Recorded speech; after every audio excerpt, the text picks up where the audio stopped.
Hello, Rachel. How are you? I'm sad.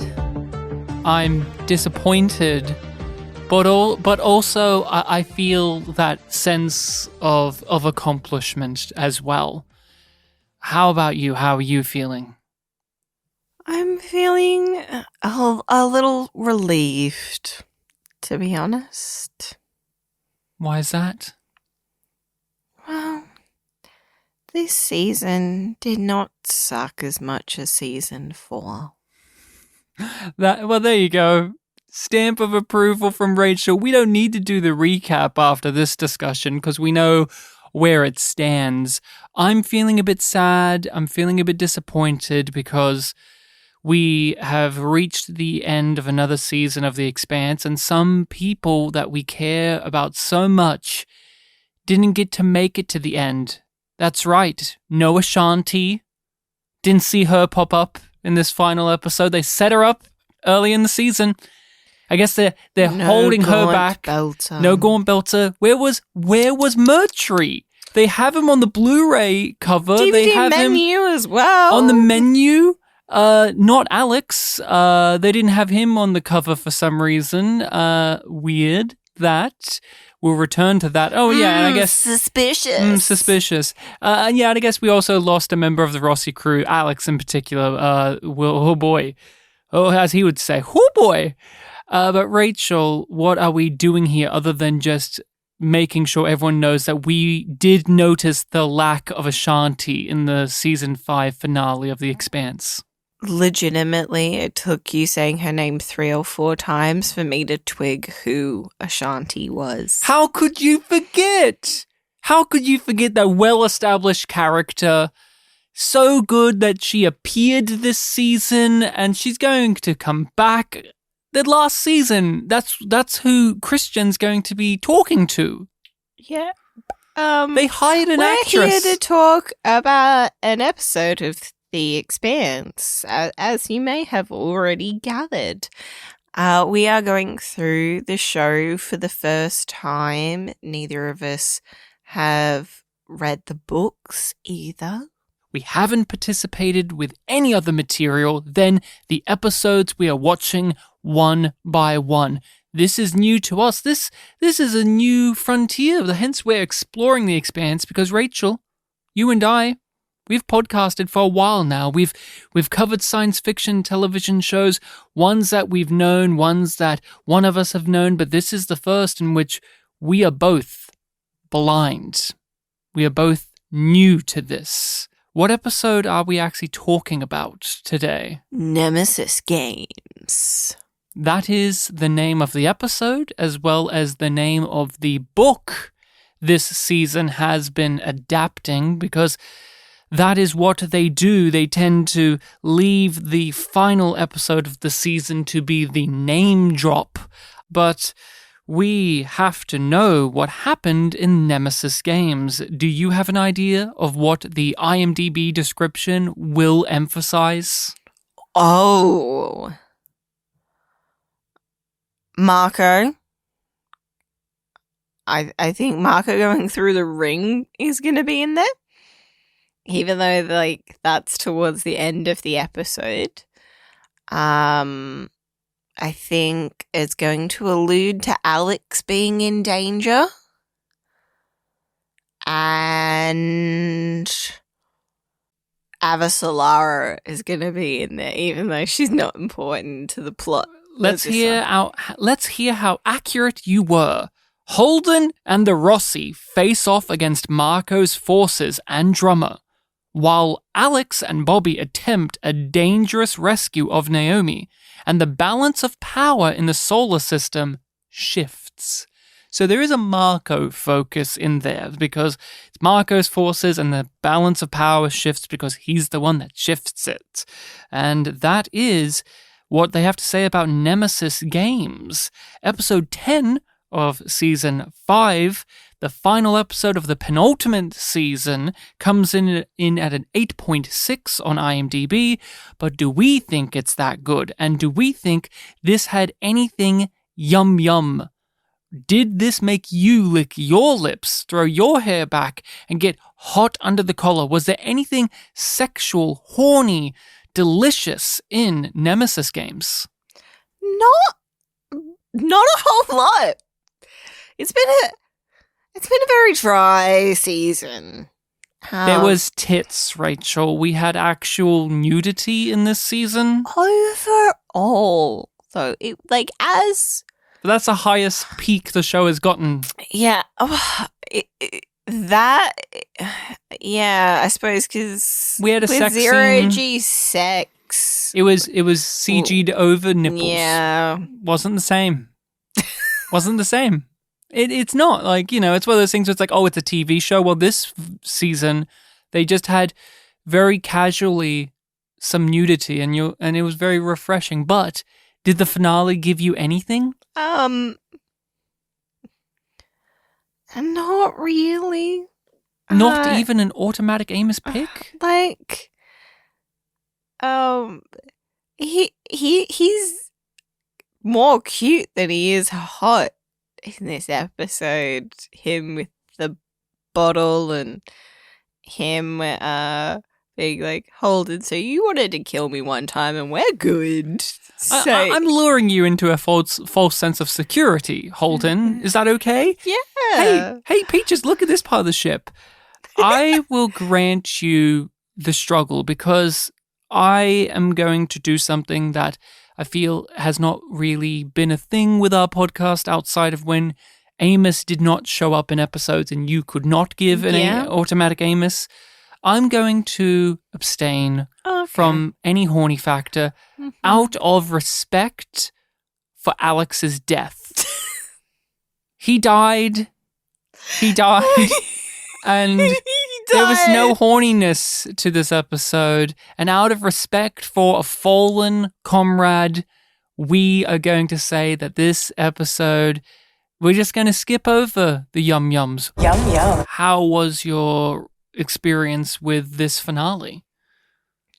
I just found it very fine. I was not particularly riveted by it because it had this sense of anything that wraps up, it's not going to be wrapped up for long because it's like they're still very much building towards more things. And it's not just building off of what we've got. It's like, no, there's more really things. Really nervous that next season is going to be the same and that I'm going to feel dissatisfied with how much of this world we get in the show. Mm. There is some finality, though. Not just making a joke out of it, but we did lose one of the main characters, and so it's a big shake-up. That definitely puts a period at the end of this season. We're at the end of the Alex era. We're at the end of the Rossi crew. The one we knew, the one we came to appreciate, the family that we got to is forever spend changed. time with, and that resonates with a lot of the themes of this episode. I found this one thematically very rich. There's a lot there's a lot to into dig there. Into, but I just found that in the moment, I wasn't as invested. Because it felt like they were assuming that they'd done enough work that they just could kind of coast through. And I was just like, I got a little bit tired of how dramatic a lot of the plots were, even though they were earned, but it just kind of tired me. Weirdly enough, in the last episode, we were making jokes about if our characters were in Lord of the Rings, who would they be? And I felt very much Return of the King with this episode, in which we kept getting, oh, here's how this thing's ending. And here's how this one, and here's how this one. We just kept going over and over and over. Like, this episode kept ending over and over again.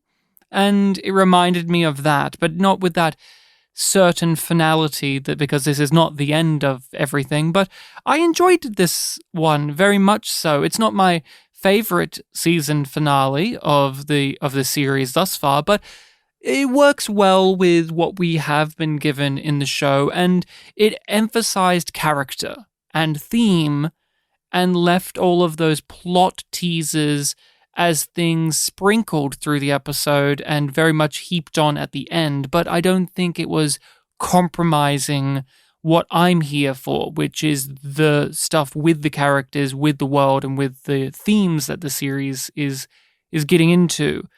There are some lingering issues that we've had throughout the season that obviously rear their head up here because we have to pay them off. And I want to talk first about the Rocinante and Holden and having to face off against a crew because he's willing to risk it all to help save Naomi. And this has been something that I've been talking about a lot during the season, but I do not think Holden has been given really anything of substance to make this feel as heavy as the show wants it to be. No. It was as weightless as the CGI ship battles. So, hefty then. Since we're at the end now, I want us to talk about where we land on where the failure of this story lies. Because I can't tell if it's, is it the acting? I like Stephen Strait. I think he does a good job, but is he in a way doing a disservice to what this should be? Because throughout the entire season, specifically when they're on the Rossi on the chase, he is so level-headed, rational, composed. Yeah, and you don't get the sense that it's bubbling underneath in that way that it would help drive it home. And that other people in the show would recognize as something to be concerned about. We have moments where he doesn't want to hear the message from Naomi and that upsets him, and longing looks and feeling alone on the Rocinante, but I don't know if it's just Stephen Strait needed to be directed to play Holden a bit more fraying at the edges than what we got here, or is it that the writing itself didn't lean into giving Holden more of that edge to it? Because I feel like I could hear an argument for both. I honestly feel like it's both. I feel like it's a little from column A, a little from column B, and a little from column C, which is the chemistry is not amazing. So after having not seen them together for so long, you're like, why do they like each other again? Oh, yeah. Because they're both hot. And they're both protagonists who... See, my brain was going trauma bonding. Trauma bonding. They're both protagonists, like male-female protagonists, and they're attractive. That's what we get out of their relationship. I know other people care about it more. It's the most vanilla thing of all time. I do not care about it. So Holden apparently being this reckless madman that the crew is worried about because he loves Naomi so much really is empty and vacuous when you think about the relationship of it. But to defend Stephen Strait, or to defend the direction of the performance, what in the script for like him to portray would make it that you would even think to give Holden this edge to it, other than the motif, like the overall thing is telling you that Holden... Yeah, I don't have anything for you. I don't have anything other than they said so. Was he being unreasonable?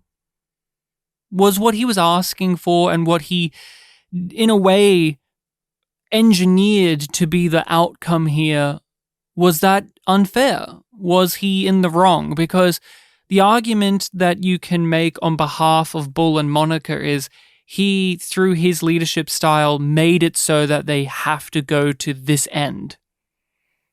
Yeah, but I was just agreeing with him the whole time. So I'm like, no, not really. Like, was it dangerous? Yes. Was it the most dangerous or reckless that I've seen Holden be? No. there's just something off about, from a narrative point of view, but also Monica and Bull not wanting Holden to be a man of action, but also demanding that he be a man of action. There's a disconnect there. There's just a disconnect, and I think that if we read the book, we would actually appreciate this more because you're seeing it from the characters' POVs. Yeah. You can get a sense more of what they individually think and or what they think of one another. And you feel like you sit with them more, because it does feel like they didn't know what to do with Holden a lot of the time. So even though he's been here the whole season, it feels like we haven't spent enough quality time with him. And Monica and Bull. Every episode we might get a scene or two with them, and Monica has the benefit of being a character previously seen in the series and established, and we know what she is about and we know what her character is, so they can skate on by on giving her a little bit of this and a little bit of that. But the dynamic of Monica, Bull, and Holden, what is it other than Bull is mildly racist to belters, which is weird because neither Holden or Monica are belters, so it's kind of just this thing where Holden just has to do the Captain Kirk and be like, leave your bigotry in your quarters next time. But it I don't know, it doesn't have that extra hit to it than when Naomi would say it last season. Yeah, it doesn't have the bite to it. It feels nerfed. With Bull, that's where the conflict is really at, because Bull is countering Holden at every turn. He is the one that's saying, we should do this, and Holden says no. And is Bull a good character? Is he a well-written and defined character? Is he worth the space that is allotted here? Not in this season, but I feel like he's sticking around. Why didn't they give him much more? I really don't know. Like, it's very strange the way that the balance feels a little off in this season. Like, it feels like they didn't know how to weave everything together as solidly as they have in the past. But then again, within each episode, it felt pretty fine. And I do wonder if we'd watched it in one block, the way that streaming shows tend to be nowadays designed to be viewed, if I would feel that it was unbalanced. There's just no excitement in the writing for Holden. We've said this for pretty much the whole season, that it's almost as if they're obliged to have him in the show because he was the main character at one point. And he has to talk to people. So give him Monica, she's someone the audience knows, and I don't know, give him some guy who can fly a ship and is antagonistic, but not too much. I don't hate Bull. I just don't care for what he is, because he is boilerplate. He didn't get more dimensions to him. He is just, this guy's a bit of a bigot, but deep down he's got a heart of gold. Okay. And that could be an interesting character thing, but that's all you get. Nothing more. Nothing that pushes him over the line to me being excited that he's going to replace Alex, by the way. Oh, yeah. I was afraid of that from when they were like, you can fly the Rossi, can't you? And he's like, oh, yeah, I guess so. And I'm like, oh, he's the first alternative pilot that we've had. Spreading out like that is a good tactic. At least one of these skinnies is not an idiot. Be grateful. It actually works for us right now. That's the last time you use that word on this ship. Excuse me? I know you're pissed about Fred and psyching yourself up for the fight, but leave that skinny shit out of it. the drama side of things during this season has been interesting, and they really come to a head here, and things do not turn out positively. No, it's exactly what we thought it was going to be, which is the family gets divided because Drummer helps out Naomi / the Rossi crew. And it's not bad that it works out that way, because it's the storytelling being honest, being true, and following things to the end. Yes. Holden is willing to risk it all, but there's no cost for him individually.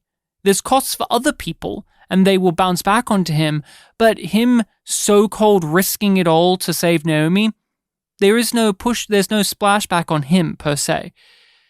With Drummer, she risks it all in the same way, and she's very much a mirror of what Holden was supposed to be during the season, in which we know this character, we see their leadership style start to blend with their personal investments and bias, and it gets them into dangerous situations, and they're getting more and more compromised, and they're not willing to bend, they're not willing to listen, and in the end, their love for Naomi destroys the family. While with Holden, it doesn't destroy the family.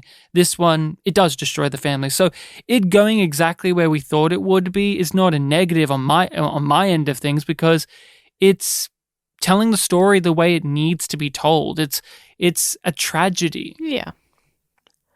Yeah. And it is a good mirroring of the Rossi crew, because we did get that feeling that Drummer was jealous that Naomi had a home to go back to in the way that she did, and she was trying to build that for herself, and it didn't work out.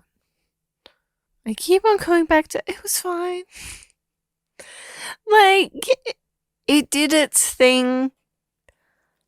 It didn't make me cry. I was just like, okay.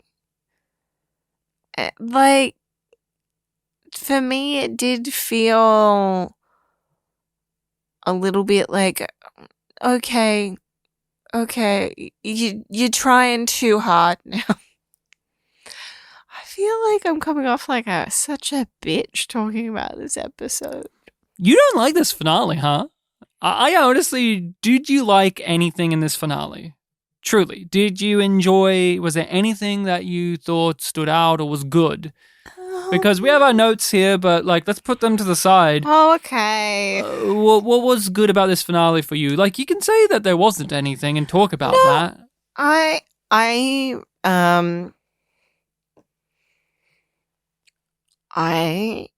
liked Alex's death, which is it made me sad. I thought that it was an effective choice. Even though they kept on mentioning strokes a little bit too much. Damn it. I failed, didn't I?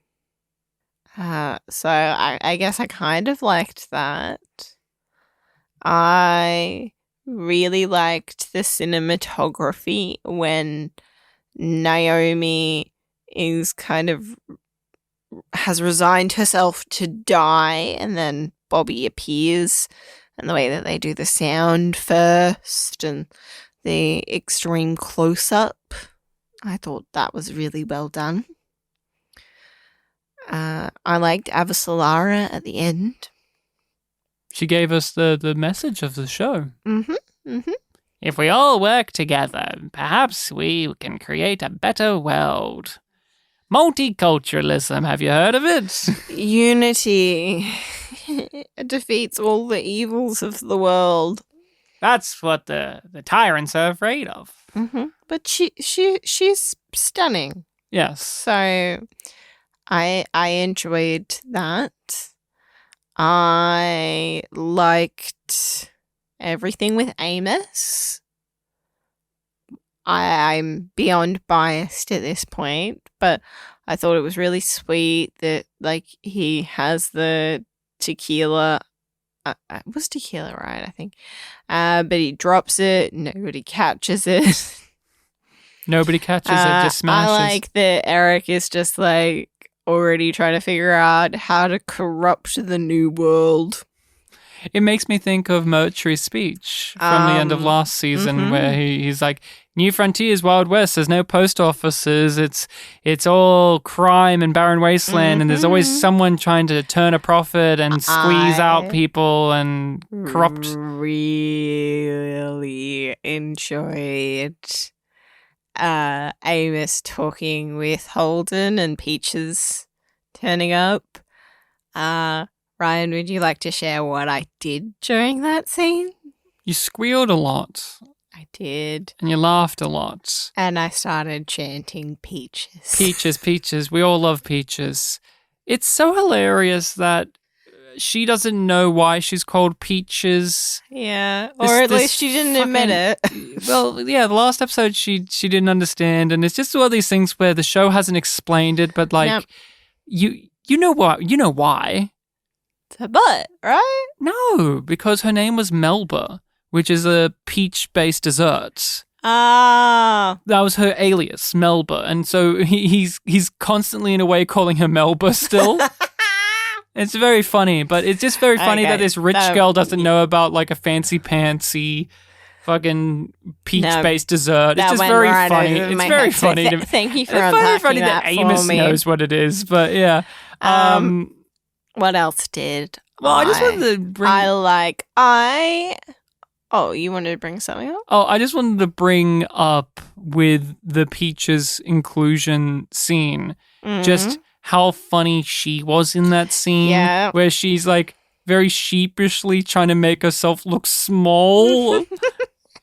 And Holden just looks at her like, "What the fuck are you doing here? You killed so many people." Just look at Stephen Straight's face, and then just, "Come on, Peaches, let's just go. Just keeps going." Yep, we're doing this. That was delightful. I loved that part. I like that we're gonna get more Amos and Peaches, and because Amos is just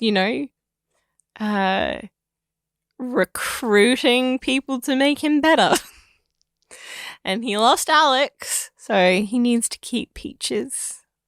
This, the thing about the finale that I find a bit of a bit of a divide between you and I guess, is in the discussion parts of this at the moment is I'm looking at it as not just this episode, but like where we have concluded the season-long plot strands, and like, did this and the season do a good enough job with these things? And for me, I feel like a majority of them conclusion to all of these things, and the emotionally cathartic conclusion for a lot of them too. I didn't find it that cathartic because it still feels like the momentum is still going.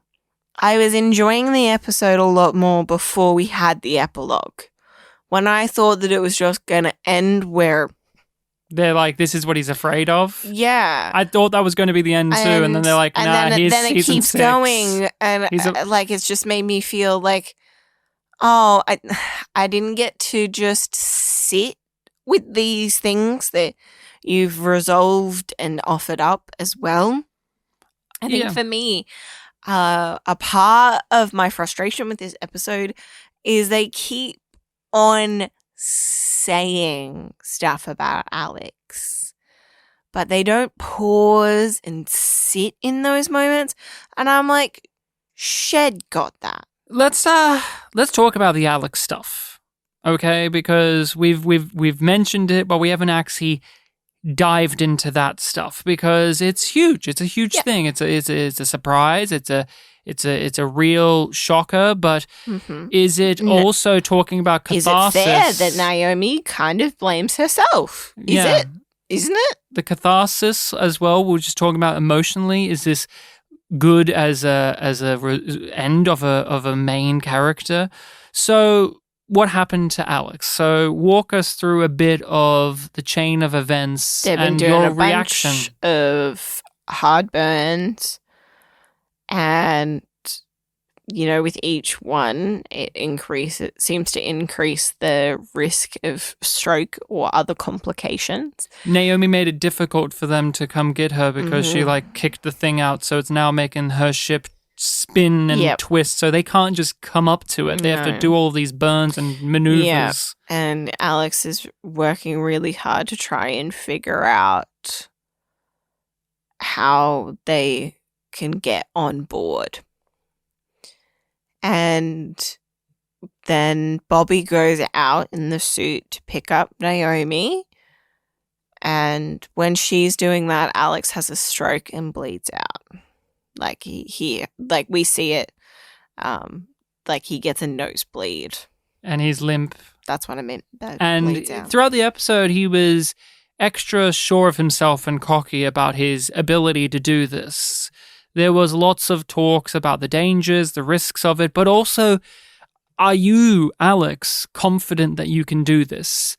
And he was. And he died doing it, but he was so sure of himself, and at the end, he seemed happy. What did he say on the radio? That was one hell of a ride. And that's a huge thing to mention, because in the back half of the episode, when they do talk about Alex, that's this reassurance point of, he didn't just die because you made a mistake, Naomi. No. He knew the risks. He risked his life to save you.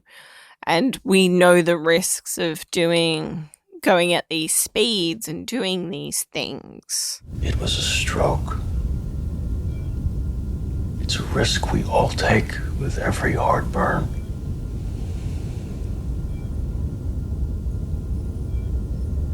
He died saving me from my mistakes.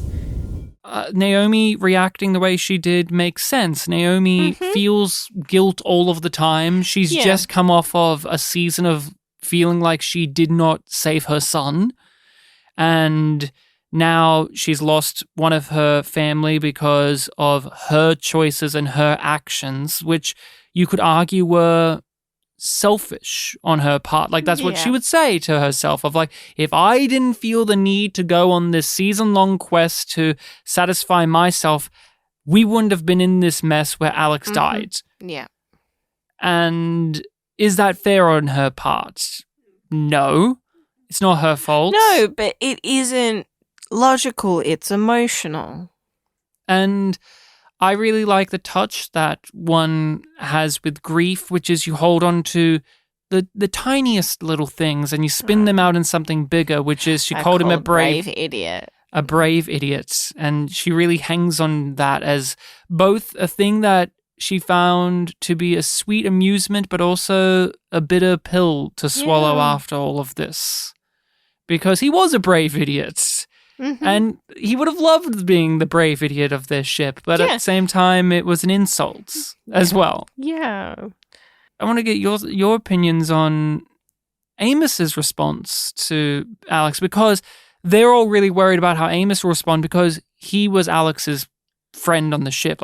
They were the two inseparable duo. They were the ones that in season 1 we gravitated towards because they were bros immediately. They would go to the bar, they would have conflicts, but at the end of it all, they were friends. They were the friends of the Rocinante more than any of the other crew members with each other. Holden and Amos aren't as much of a friendship as Alex and Amos were. No.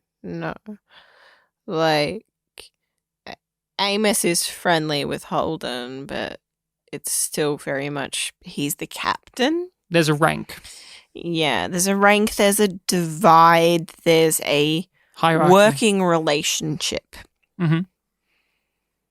So, everybody's worried about him, and in kind of typical Amos fashion, he's very blunt and accepting of the nature of things. Is it sad that he's dead? Yeah. Is that going to stop me? No.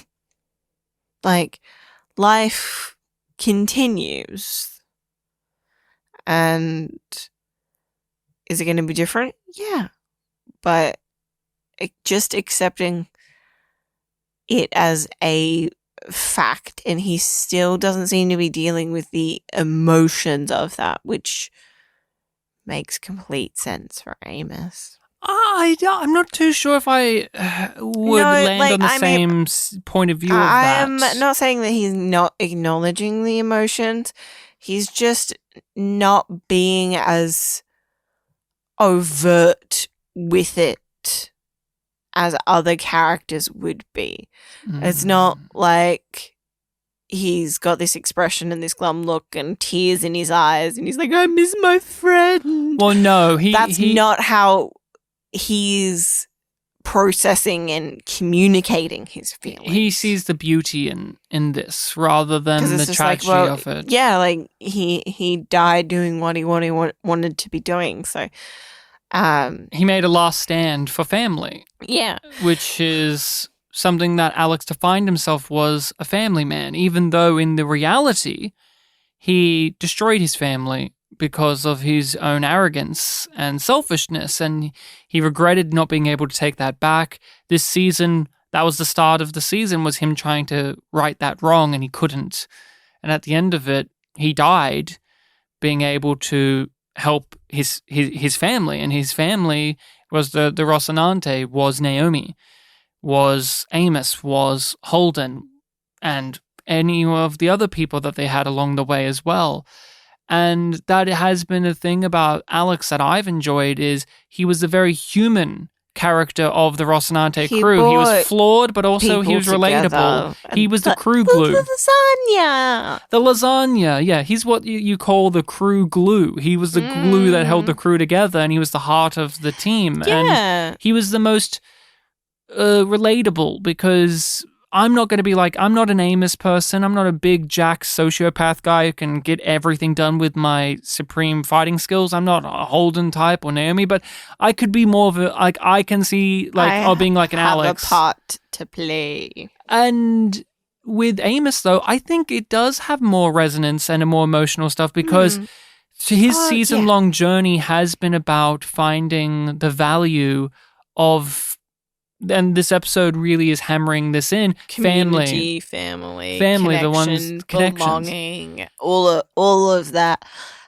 good stuff. Hence, he had a sweet farewell with Eric just before this scene happened. I really agree with what you were saying earlier, which is thematically, this episode is really solid.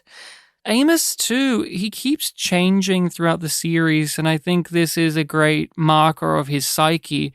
What he thinks would be the good way to die, to go down, like, or what he wants as his, like, last thing. Because, you know, earlier in the series, it was like, oh, I would regret not being able to kill the other person. Just very primal, just very eye for an eye, tooth for a tooth. That's just the way it is, Anna. And then last season, when he was in a real low point, it was just like, I think it was him and Wei were talking about, like, you know, we can go down on our own terms. It's like, that's all I ever wanted. And then in this season, it's about helping others rather than anything of oneself truly, like being able to, you know, be there for the ones you love and helping them. And I think that says a lot about how much this character has opened up, even though he's still very much Amos. He's still very socially inept. In a way. Oh, he's still stoic and... Yeah. A man, a few words. He's not going to give soliloquies in the same way as others. No. And with Holden's the one that has the least amount of reactions to this, I would say. He's the one that's mediating Amos and Naomi. Very much being the captain. He's not being Holden. He's being Captain Holden. Trying to keep the crew together, keep things ticking along. He's not focused on being an individual. He's focused on being a leader.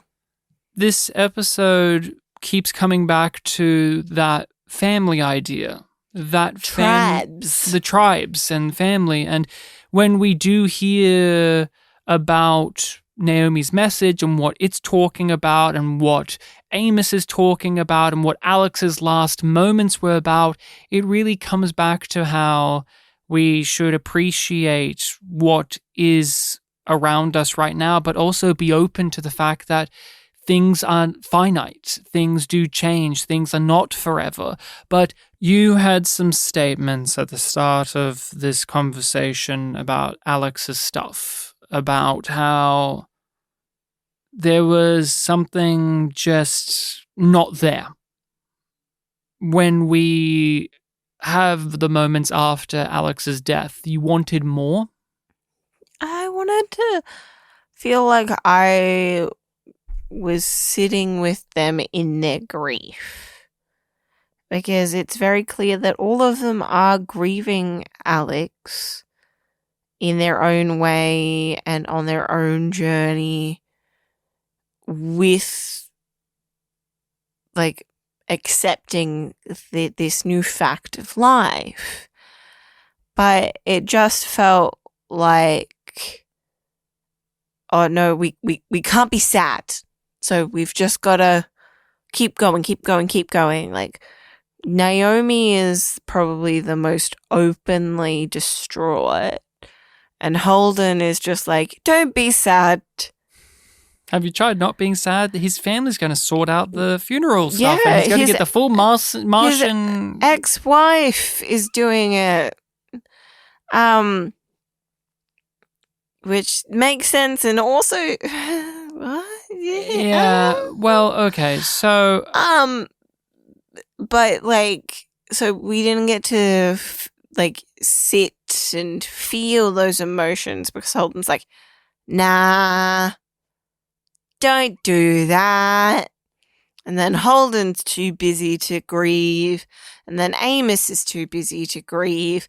But we keep on talking about how everybody's sad about Alex being dead. But we don't grapple with it. But isn't that how this show does it? A lot of the time, yeah. Like, but Miller died, and they had like a silent toast to where he would have sat, and then for the most of the time they kind of like had little. The second time we got more. Kind of, you got a whole episode of like just Holden talking to a version of Miller, but I just wanted to say that too. Like this series killed off. It's not unusual. They killed off Fred Johnson earlier in the show, and it's very matter of fact. And then you've had one or two conversations about the consequences of it. And that's what maybe next season could get into. While this episode, what makes it awkward is for myself is the way that his death is shown.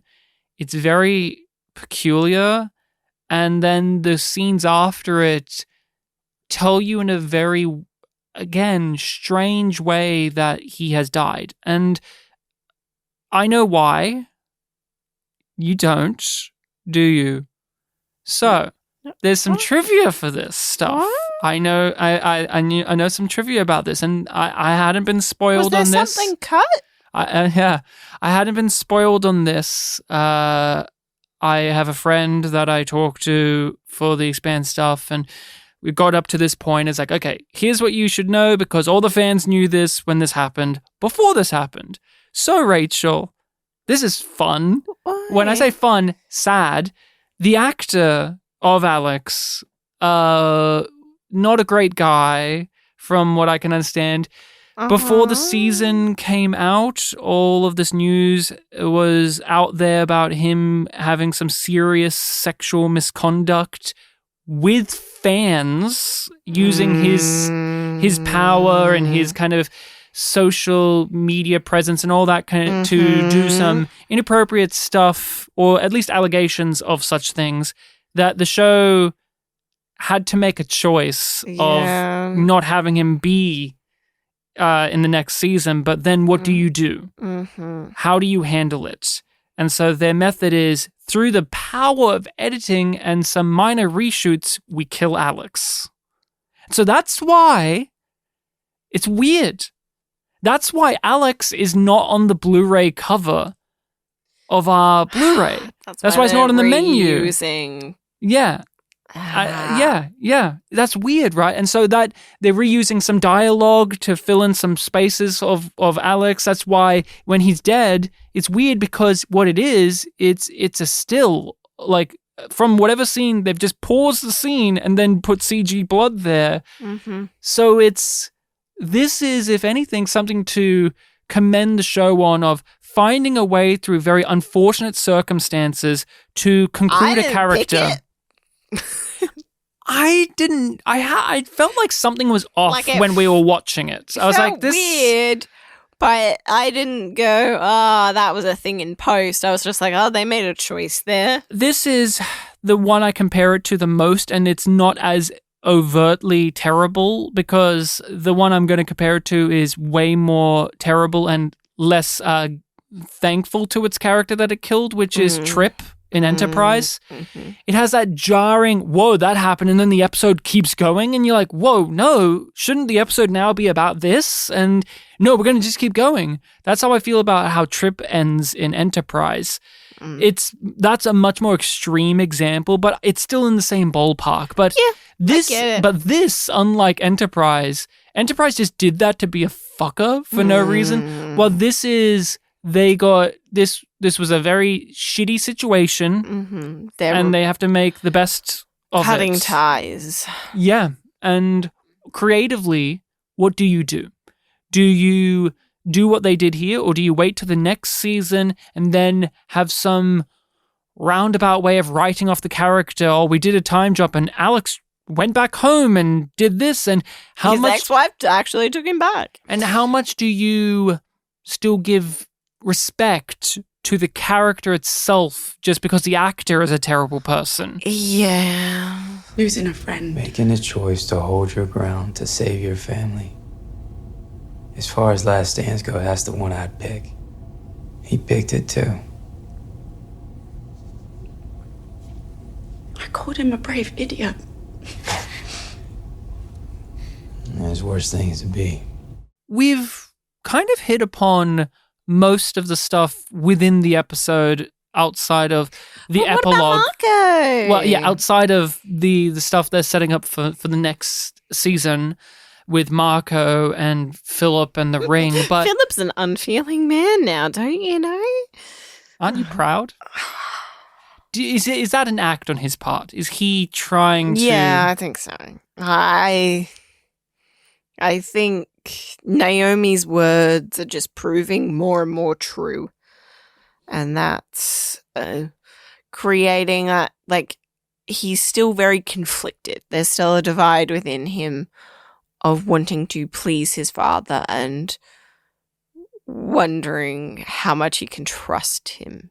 It's hilarious, though, that Naomi has this message that she's left for Holden, the man that Marco pretends to be, as she says. Yes. That's letting him know the true meaning of acceptance and growth and what it is to be a part of something.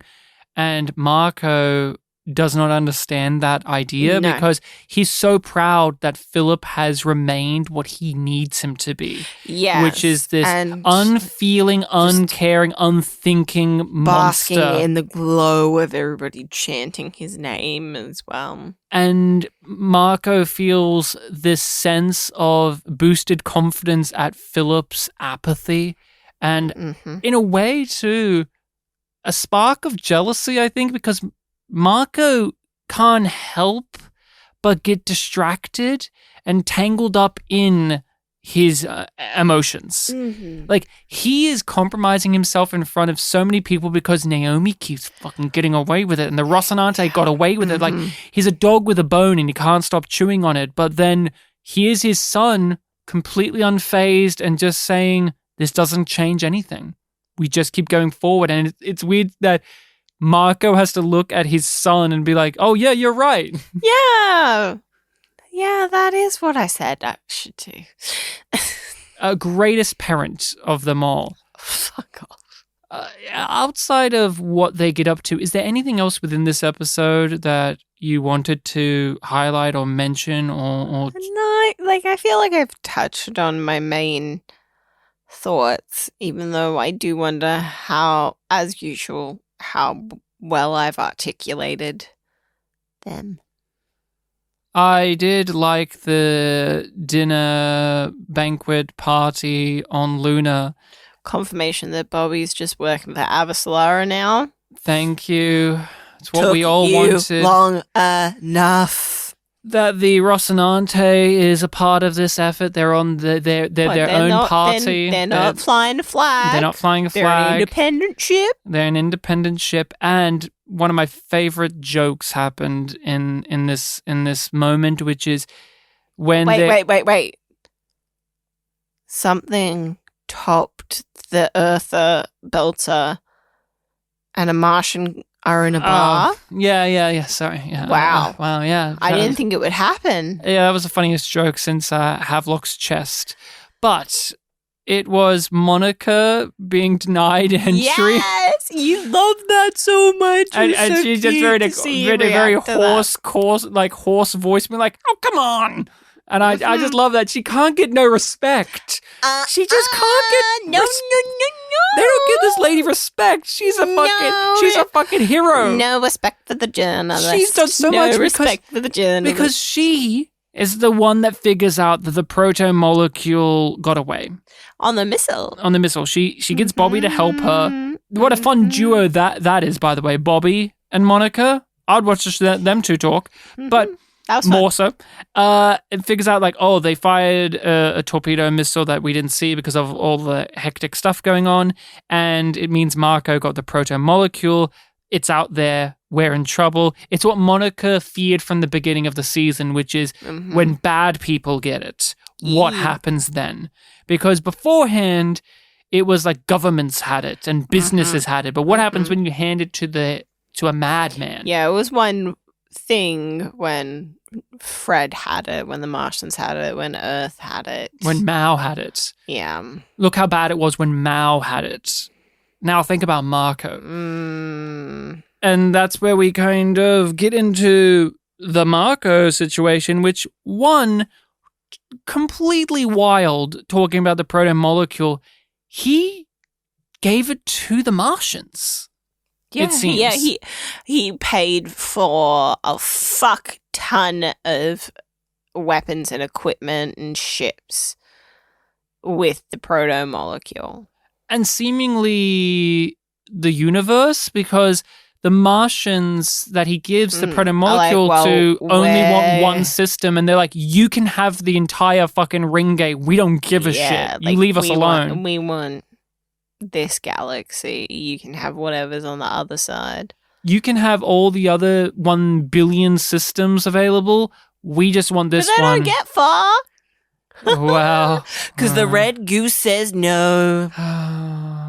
The red goose says no. I mean, it was a bit of an interesting twist on things of they're worried that Marco will use the proto molecule, the most dangerous and powerful piece of technology known to history itself, and has proven deadly. They're all worried what Marco will do with it, only for Marco to use it as a bargaining chip for something else, which is just complete control of the system. He's not interested in using it as a weapon himself currently, or a piece of tech himself currently. Maybe he's stolen some of it, I don't know, but it seems like he's just handing it off to those Martians who, in the scuffle of everything, kind of got forgotten about. And that's why it's very funny when they realize that the Martians are a part of this conspiracy that Marco has to take the ring.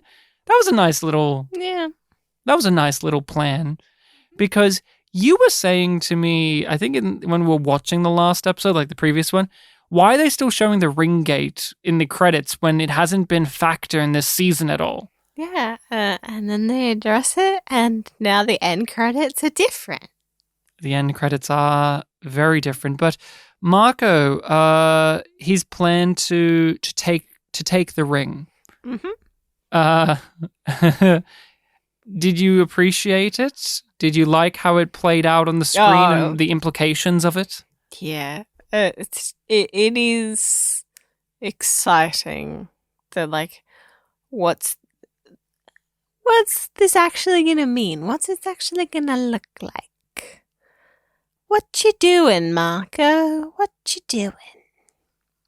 And it lines up with what he's been saying he wants to do the entire time.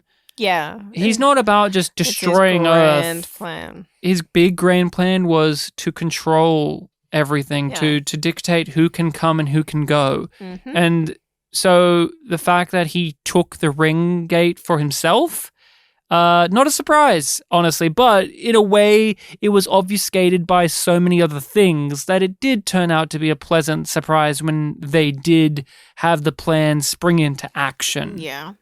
And now he has it. Mm-hmm. Did you at least like that Medina Station attacked from within? Like, yeah. he had his crew all on board and ready to go? It's like, yeah, he had this sorted for a while. Like, there was never a doubt that Medina was going to help him out, to me.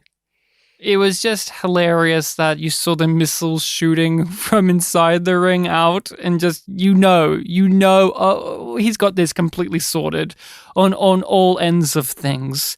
And he is going to be the ruler of all because they can't really stop him at this point. No. That's going to change, you would assume. He's too powerful at the moment. He's very cocky too. And like I'm even more like Philip's gonna kill him. You think Philip's gonna kill or betray him? Betray him, yeah. Like I am fairly confident in that. I will be happy to be proven wrong if it's good, but like that's the writing that I'm seeing on the wall. But who knows? It may just be an hallucination. Oh, of course, Rachel. It may just be a protomolecule projecting into your brain. You seem thoroughly unimpressed with this epilogue in the things that it's... Why? You don't like the Martian stuff? You don't like the little piece of meat of they have a freaky society of purists who Cortazar's there, yeah, and he's doing his thing, but on a planetary scale. Finally, he's building some weird orbital space station. Of that. The weird octopus space station in the sky that we now have as the end credits. I'm scared for everybody, for the galaxy, and for our characters. I don't know how that's going to fuck up things, but I'm pretty sure it's going to fuck up everything. But why do you not care? Or why does this not get you excited? Why is this such a point of derision for you? I'm getting a little bit of almost sequelitis with the problems in the Expanse of everything has to be bigger and more dangerous than the last thing that was so big and so dangerous you could barely conceptualize it. And I think that is something that I haven't told you, which is that, like, somebody mentioned something to me about the books. And despite it not being a specific spoiler, it has changed the way that I'm feeling about this season and going into the next season, knowing that it's the last. Okay.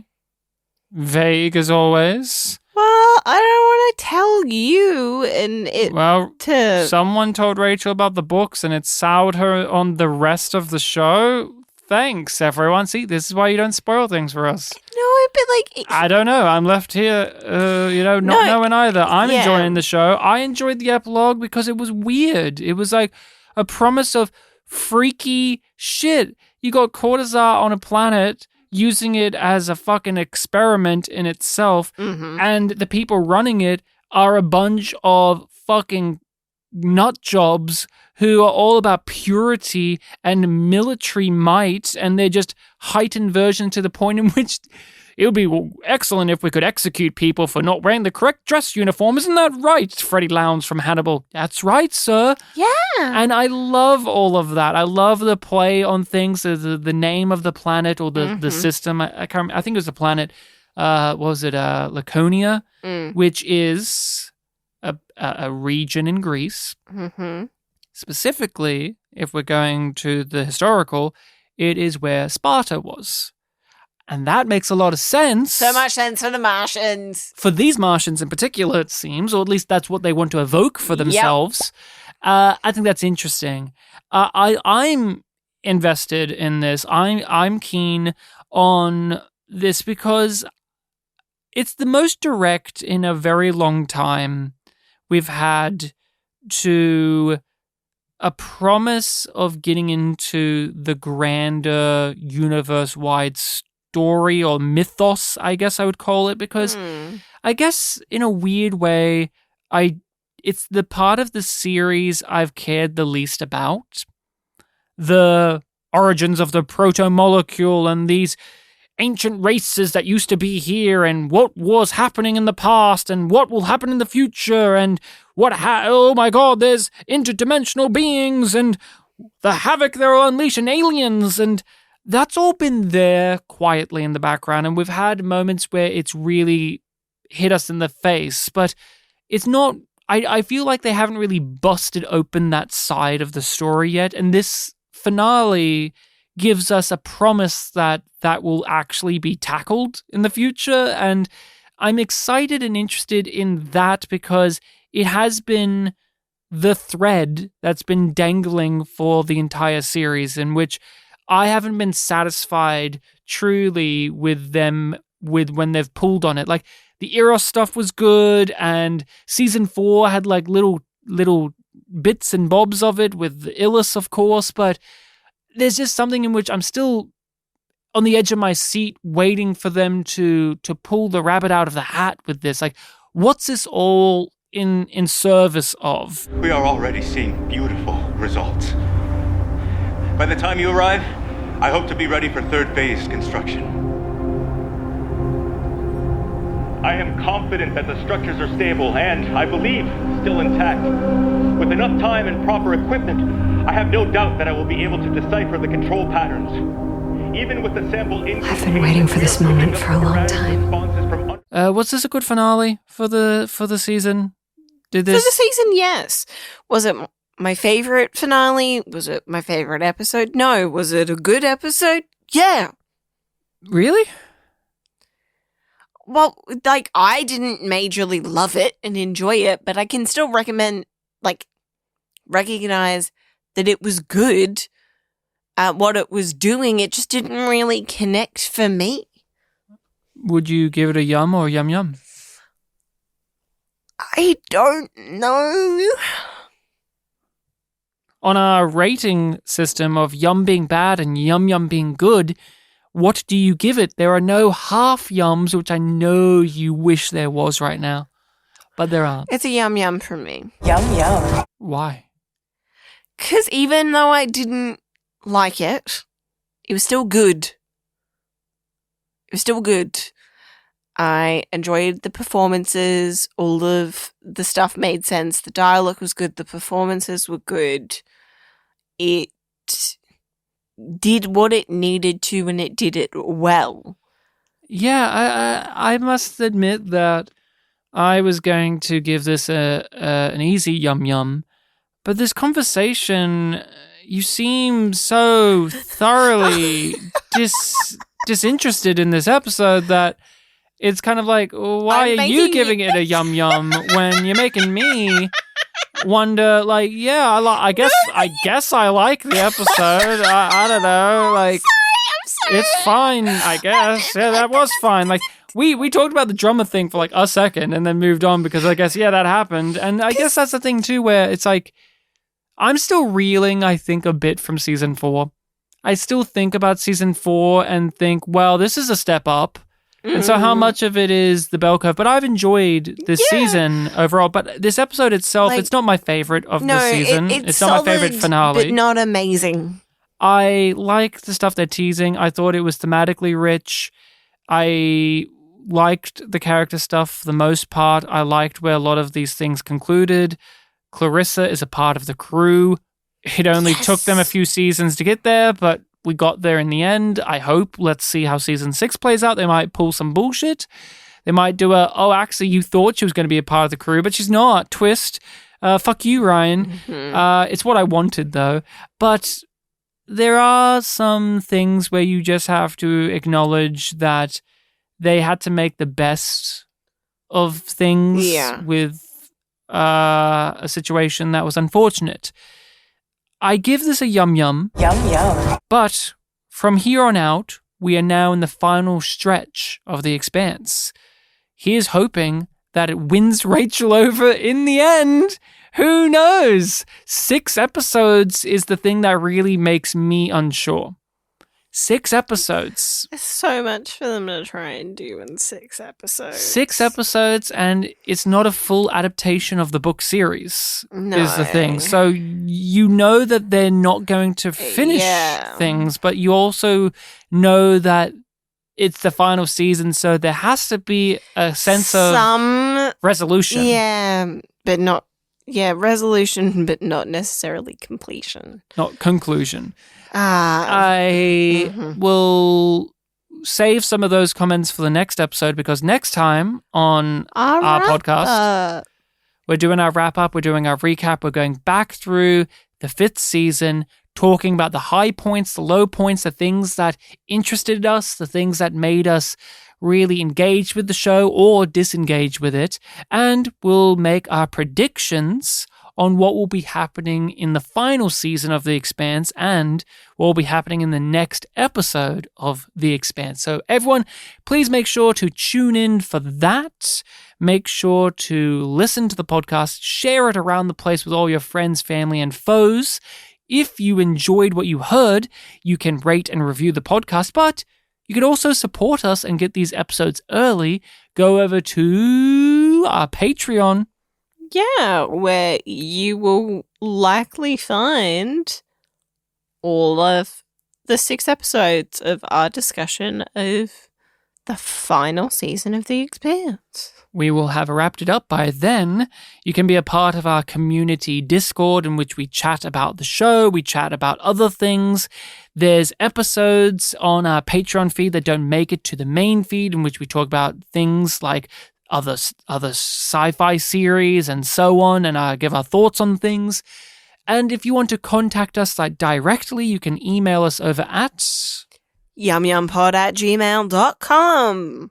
We have to wrap up now, Rachel, because you're defeated. She's slumping in the chair, head held low. She's wiping her brow because she wasn't a lover of Nemesis Games in the 5th season. You already can tell there's going to be backlash against you, Rachel, over this. But don't worry, Ashanti will return in the final season of The Expanse to make things all right. She will make everything better because she's a character that matters. See you then. Well, voila.